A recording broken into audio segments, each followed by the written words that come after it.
I'm thrilled to bring you a brand new segment for this year and two brand new faces who'll join me every Tuesday night. Former Deputy Prime Minister and one of this country's great public intellectuals, John Anderson AO, and the wickedly clever columnist for The Australian, Dr Jennifer Oriel. Two big thinkers getting stuck into all the big issues from positions of principle, conviction and a bit of research, which is what we like. Welcome to you both. John, I'm going to start with you if I can. The Prime Minister's address today to the National Press Club, which we covered at the top of the show in detail about substance, but I want to go to that question in particular from Peter van Onselen, where he read out these text messages, he says, between the former New South Wales Premier Berejiklian and an unnamed senior cabinet minister. Now, others will applaud this sort of gossip masquerading as journalism, but it appalls me. And it appalls me to think that this sort of cabinet leaking passes for loyalty. This wasn't the discipline I remember from the Howard years. You were there. This debases us all, doesn't it? Well, I think it does. Firstly, lovely to be with you and with Jennifer. I really appreciate it and see you as both people who have a very deep understanding of our country and the foundations of its freedoms. So a great privilege. Look, I think the first thing I'd say is it looked horribly like an ambush to me.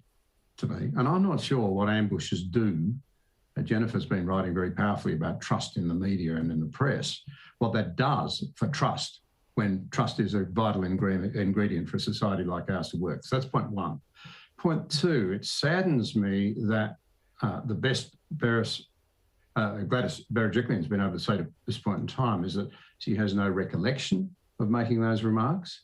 Point three is the question of loyalty to the PM, if indeed a senior Liberal did make those unfortunate remarks. But point four, credit where credit is due. Who comes out of this having behaved with grace, courage, dignity, refusing to join in a mudslinging exercise? It was the Prime Minister. You know, in the sea of venom that now passes for public debate, he remained dignified.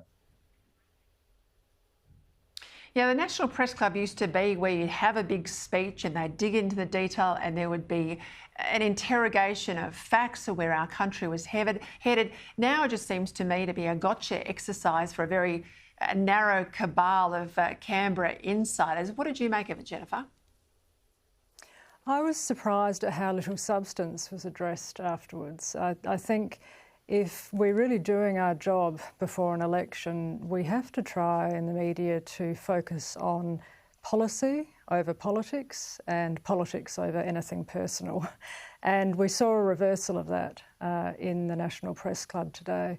I would say that kind of questioning, to me anyway, smacks of partisanship. It cheapens public debate, it creates polarisation, and it achieves nothing at all in the public interest. If we are to be part of a thriving democracy, the media has to play its role in being as impartial as possible, concentrating on the substance and giving people enough information free from bias, free of political interference, that they can make a really informed choice at the ballot box and the best party wins, whichever party that is. I think we're all guilty of having done the wrong thing in this regard, but certainly the figures that came out on the really, really terrible levels of public trust in the media were a wake-up call for me, and I hope they are for everyone else.